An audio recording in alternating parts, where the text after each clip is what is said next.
कैसे हैं आप लोग आज हम करेंगे 19 और 20 जुलाई के करंट अफेयर, जो बहुत ही ज़्यादा इंपॉर्टेंट है। आपका कोई भी एग्ज़ाम हो, फिर वो बैंकिंग का हो, एसएससी का हो या आपके स्टेट का एग्ज़ाम हो, मेजर पार्ट जो आजकल एग्ज़ाम्स में प्ले करता है वो है आपका करंट अफेयर्स। तो हम कोशिश करेंगे कि हम इन्हीं करंट अफेयर्स को इतनी डिटेल में कर लें। हम अभी इसे 3 तरीक़ों से कर रहे हैं। एक, आप वीडियो लेक्चर देखेंगे अभी। दूसरा, आपको इसका पीडीएफ मिल जाएगा, वहाँ से रीड करेंगे। और तीसरा, हमारे टेलीग्राम ग्रुप पे इसका आपका टेस्ट हो जाता है थोड़े टाइम के बाद, ताकि आपको ये सारी चीज़ें याद रहें और एग्ज़ाम में आपको अपने आप ये चीज़ें स्ट्राइक करेंगी। आपको नोट करने की ज़रूरत नहीं है। जो एक्स्ट्रा पॉइंट्स हम बताते हैं आप उन्हें नोट कर लिया करें, ताकि आपको वो एग्ज़ाम में हेल्प करे। तो आज आप लोगों का टेस्ट भी चल रहा है। आज 20 जुलाई है, तो बहुत सारे बच्चे दे चुके हैं। अभी तक जो हाई स्कोर चल रहा है वो 69.5 चल रहा है। तो हम देख रहे हैं कि कितने लोग इसे बीट कर पाते हैं। तो चलिए स्टार्ट करते हैं आज का लेक्चर बिना ज़्यादा टाइम वेस्ट किए। तो ये हैं आपके सामने आज के करंट अफेयर। इनको हम थोड़ा डिटेल में पढ़ेंगे, क्योंकि आज के करंट अफेयर्स आपके काफ़ी इंपॉर्टेंट है। सबसे पहला मैं आपको बता दूं तो इंडियन नेवी ने क्या किया है। इंडियन नेवी ने कंडक्ट की है एक नेवल एक्सरसाइज। आपसे जगह पूछी जाएगी। आमतौर पे जो नेवल एक्सरसाइजेस कंडक्ट होती हैं वो दो तरह से होती है। एक, जो इंडियन नेवल जो खुद आप अभी आपस में ही की है, जिस तरह से आप देख सकते हैं। कहाँ की है? अंडमान निकोबार आइलैंड्स में। और एक इंडियन नेवी की एक्सरसाइजेज होती हैं नेवल, जो वो दूसरी कंट्रीज़ के साथ करता है। फिलहाल अगर आपसे एग्जाम में पूछा जाए तो इंडियन नेवी ने जो अभी कंडक्ट की है वो कहाँ पे की है, जो इनकी अपनी ही होती है नेवल एक्सरसाइजेज, तो ये की है आपकी अंडमान और निकोबार आइलैंड में। इंपॉर्टेंट चीज़ें आपको बता दूं इंडियन नेवी से रिलेटेड। तो इंडियन नेवी के इस समय जो आपके चीफ नेवल स्टाफ हैं वो हैं आपके एडमिरल करमबीर सिंह जी। एग्ज़ाम में कई बार डायरेक्ट क्वेश्चन ये पूछा जा सकता है। और आपको बता दूं जो हमारे विपिन रावत जी थे, उन्हें चीफ ऑफ डिफेंस स्टाफ बनाया गया है। पहली बार ये बनी है। 4 स्टार पोस्ट है ये, आपको ये भी पता होना चाहिए। 4 स्टार वाली पोस्ट है ये, तो इम्पोर्टेंट है ये भी। अंडमान निकोबार के बारे में मैं आपको बता दूं तो अंडमान निकोबार आइलैंड की कैपिटल है आपकी पोर्ट ब्लेयर। पोर्ट ब्लेयर को पोर्ट लुइस से कंफ्यूज ना करें। इसी के साथ बात करते हैं नेक्स्ट। तो नेक्स्ट है आपका कैपिटल्स ऑफ एनई स्टेट्स। अब एनई स्टेट्स आपको पता है नॉर्थ ईस्टर्न स्टेट्स हैं। इन्हें कितनी सिस्टर्स कहा जाता है तो ये आप कमेंट बॉक्स में लिख के बताएं। ये एग्ज़ाम आपको बता दूं एसएससी में डायरेक्ट पूछा जा सकता है कि 7 सिस्टर्स कौन है। मैं आपको खुद ही बता देता हूं। तो ये 7 सिस्टर्स जो स्टेट्स हैं, इन्हें कोशिश की जा रही है कि कनेक्ट किया जाए थ्रू रेल नेटवर्क। कब तक किया जाएगा आपसे एग्जाम में ये पूछा जाएगा। तो ये टारगेट है 2023 तक का टारगेट है। अगर अब बात करें, क्या आपसे पूछा जाए अगर कि कोई नेवल एक्सरसाइज, तो ये 7 सिस्टर्स अगर पूछा जाए कि क्या कोई आपस में कनेक्टेड कभी थे या नहीं थे, तो पहली चीज़ मैं आपको बता दूं तो ये जो अभी आपके सामने अनाउंस है कैपिटल्स ऑफ एनई, यानी कि नॉर्थ ईस्टर्न। टारगेट क्या है? बेसिकली टारगेट ये है कि जिस तरह से आप अभी देख रहे हैं आपके जे.एंड.के में भी चल रही हैं चीज़ें कि जे.एंड.के को भी रेलवे नेटवर्क से कनेक्ट किया जाए। पूरा उधमपुर, श्रीनगर, बारामूला, ये आपका पूरा एक प्रोजेक्ट चल रहा है। उसी तरह सेम आपका नॉर्थ ईस्ट का भी एक प्रोजेक्ट चल रहा है, जिसमें कोशिश की जा रही है कि जितनी भी कैपिटल्स हैं वहाँ की, उन सबको आपस में लिंक किया जाए। अभी तक मैं आपको बता दूं तो अभी तक सिर्फ 3 ही ऐसी हैं जो ऑलरेडी कनेक्टेड हैं कैपिटल्स। वो 3 कौन सी हैं? वो हैं आपकी असम के साथ अगर मैं बात करूं आपसे, त्रिपुरा और अरुणाचल प्रदेश। इस समय सिर्फ यही 3 हैं उन 7 में से जो कनेक्टेड हैं। बाकी की जो 4 है इस समय स्टेट्स, उनकी कैपिटल कनेक्टेड नहीं है। आपसे डायरेक्ट अगर पूछा जाए कि वो 4 स्टेट कौन सी हैं, या आपको ऑप्शन में दिया जाए कि इन 7 में से कौन सी नहीं है कनेक्टेड, तो वो है बाकी की आपकी मणिपुर, मेघालय, नागालैंड और मिजोरम। तो ये आपको पता होना चाहिए, ये इंपॉर्टेंट है, आपसे एग्जाम में पूछा जाएगा। और टारगेट रखा गया है कि 2023 तक इन सबकी कैपिटल्स को रेलवे नेटवर्क के साथ कनेक्ट किया जा सकता है, और इसको करने के लिए प्रोजेक्ट ऑलरेडी काम कर रहे हैं। तो ये है अभी आपके लिए एक क्वेश्चन। तो इसी के साथ अगर मैं बात करूं आपसे कि नेक्स्ट क्या है, तो इंडिया ने इस्टेब्लिश किया है individual bilateral air bubble with France, Germany and USA. ये 3 कंट्रीज आपको पता होनी चाहिए। इंडिया ने भी इनके साथ किया है इस्टेब्लिश क्या बायलेटरल एयर बबल्स। तब अब आपसे अगर पूछा जाए एयर बबल्स होते क्या हैं, तो इसे करना क्या होता है, इसमें होता क्या है। एयर बबल एक अलग है जो आप लोगों ने बचपन से पढ़ा है। ये बेसिकली एक बायलेटरल एग्रीमेंट होती है जिससे set of rules and regulations लगाए गए हैं अब रिस्ट्रिक्शंस के साथ, जिसकी तरफ से अलाउ करते हैं carriers of both country to operate international flights. अभी आप देख रहे हैं जिस तरह से इंडिया में और बहुत सारी कंट्रीज में इंटरनेशनल फ्लाइट्स बंद हैं, तो इंडिया ने 3 कंट्रीज के साथ टाई अप किया है या एग्रीमेंट किया है। ये वो 3 कंट्रीज कौन सी हैं, एक है आपकी फ्रांस, जर्मनी और यूएसए। तो इनके साथ बायलेटरल होगा एयर बबल के थ्रू कि काफ़ी सारी रिस्ट्रिक्शंस होंगी, नए रेगुलेशंस होंगे इसमें, तो इसके अकॉर्डिंग ये चीज़ें चलेंगी। इससे पहले अगर आपसे पूछा जाए लॉकडाउन में इंडिया ने किस तरह से जो बच्चे फंसे हुए थे या जो एम्प्लॉयज़ फंसे हुए थे दूसरी कंट्रीज में उसे लाया गया, तो उस मिशन का नाम क्या था, तो उस मिशन का नाम था आपका वंदे भारत। तो आपको ये भी पता होना चाहिए, वंदे भारत के अकॉर्डिंग वो लेके आए थे। तो ये इंडिया का अब तक का बिगेस्ट एवैक्यूएशन प्लान था। इसके ऊपर हमने एक अलग से वीडियो भी बनाई थी आपके लिए। बिगेस्ट एवैक्यूएशन प्लान था। इससे पहले ऐसा प्लान हुआ है तो वो हुआ था जब आपका कुवैत से लोगों को लेके आया थे इंडिया में उस समय। तो चलिए बात करते हैं नेक्स्ट की। धर्मेंद्र प्रधान, आप लोगों ने इनका नाम सुना होगा। किनके साथ इन्होंने को चेयर किया है second meeting of India US strategic energy partnership virtually. तो ये जो किया है ये किया है इन्होंने डैन ब्रोलाइट के साथ। ये यूएसए के रिप्रेजेंटेटिव थे। तो इंडिया की तरफ से अगर आपसे पूछा जाए कि धर्मेंद्र प्रधान ने ही क्यों ये किया था, तो आपको पता होना चाहिए धर्मेंद्र प्रधान इस समय पेट्रोलियम, नेचुरल गैस और आपके स्टील के मिनिस्टर हैं। तो इसी वजह से इन्होंने ये किया था मीटिंग को को चेयर। तो ये आपसे पूछा जा सकता है स्ट्रेटेजिक एनर्जी पार्टनरशिप के लिए। आपसे ये भी पूछा जा सकता है एग्जाम में कि यूएस की तरफ से रिप्रेजेंटेटिव कौन था, तो आपको इनका नाम याद रखना पड़ेगा।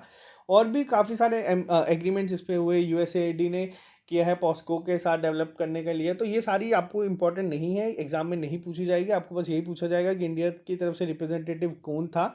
तो अगर आपसे यहाँ पे एक और चीज़ बता दूँ यूएस के रिलेटेड, तो यूएसए में इंडिया का एम्बेसडर कौन है इस समय, तो वो हैं आपके तरनजीत सिंह संधू जी।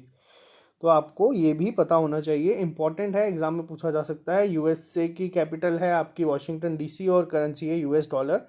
नेक्स्ट की अगर मैं बात करूँ तो यूएन ने global multi dimensional poverty index अभी निकाला है, जिसके अकॉर्डिंग अगर हम बात करें तो इंडिया इस समय लार्जेस्ट रिडक्शन की है इन्होंने number of people living in poverty.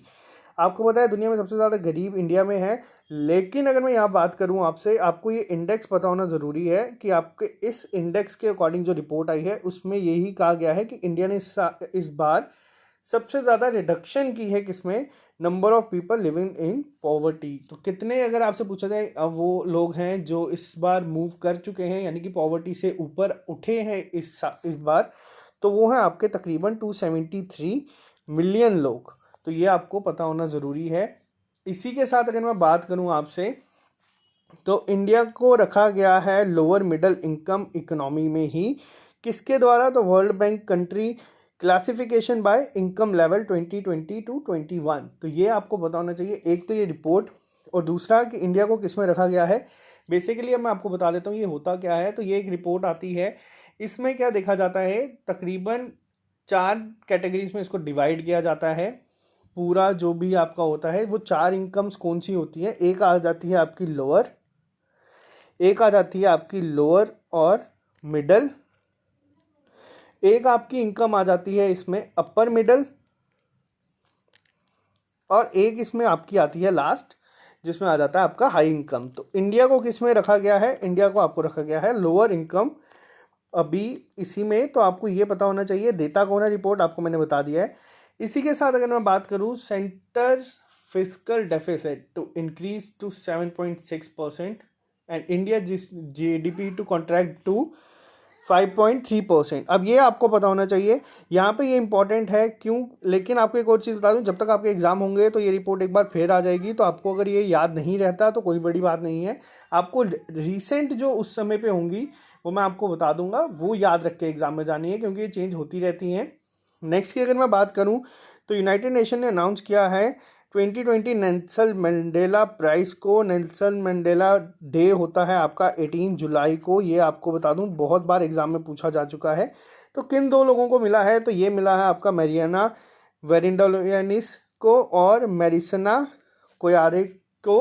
तो ये आपको दोनों पता होने चाहिए। नाम याद रखना मुश्किल है लेकिन आप इसको याद रख सकते हैं कि दोनों का नाम एम से स्टार्ट और ए से ख़त्म होता है। नेल्सन मंडेला का भी नाम एम से शुरू होता है और ए से ख़त्म होता है। आपको ये चीज़ें एग्जाम में स्ट्राइक करती हैं जब आपको ये चीज़ें नहीं दिमाग में आती। तो नेक्स्ट की बात करूं तो साउथ सेंट्रल रेलवे जो आपका है उनका on goal sub division office one water heroes award for April 2020 from जल शक्ति मिनिस्ट्री। तो जल शक्ति मिनिस्ट्री ने अवार्ड दिए हैं। किसको मिला है? साउथ सेंट्रल रेलवे का किस प्रोजेक्ट को मिला है? वो मिला है on goal sub division office को। और आपको एक और चीज़ बता दूं, जल शक्ति मिनिस्ट्री जो है अभी जो आपके JNK में अगर मैं बात करूं तो जो आपका PHE डिपार्टमेंट है उसका नाम बदल के जल शक्ति डिपार्टमेंट रख दिया गया है। और भी 2 जगह के नाम बदले गए हैं। एक आपका जो सिटी चौक है उसका नाम बदल के भारत माता चौक रख दिया गया है और एक आपकी सर्कुलर रोड है यहाँ पे उसका नाम भी बदल के रख दिया गया है APJ अटल चौक रख दिया गया है। तो आपको ये याद रखने होंगे। जल शक्ति मिनिस्ट्री पहली बार बनी है और जल शक्ति मिनिस्ट्री के बारे में मैं आपको बता दूं कि इनके जो मिनिस्टर हैं वो है गजेंद्र सिंह शेखावत। तो ये आपको पता होना ज़रूरी है। इसी के साथ अगर मैं बात करूं आपसे नेक्स्ट बात ये है, नरेंद्र सिंह तोमर ने डिक्लेयर किया है 2019 ICAR अवार्ड्स इन 92nd ICAR फाउंडेशन डे।